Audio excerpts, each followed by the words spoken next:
রাঙামাটির বিলাইছড়ি উপজেলার বড়থলী ইউনিয়ন পরিষদের চেয়ারম্যান আতমং মারমার হত্যা মামলার এজাহারভুক্ত আসামি ইউনিয়ন আওয়ামী লীগের সভাপতি ও ওয়ার্ড মেম্বার ওয়াইভার ত্রিপুরা সহ 4 আওয়ামী লীগ নেতাকে গ্রেফতার করেছে পুলিশ। রোববার রাত 1:30টার দিকে শহরের রিজার্ভ বাজারের একটি হোটেল থেকে তাদের গ্রেফতার করা হয়। পুলিশ জানায়, গোপন সংবাদের ভিত্তিতে রাঙামাটি সদর সার্কেলের অতিরিক্ত পুলিশ মোহাম্মদ শাহেদুল ইসলামের নেতৃত্বে এই অভিযানটি পরিচালিত হয়।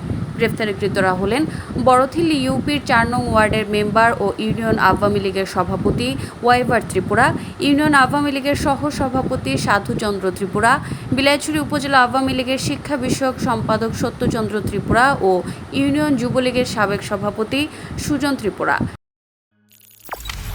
আপনারা দেখছেন ওয়েব নিউজ, বিশ্বজুড়ে বাঙালি আমেজে।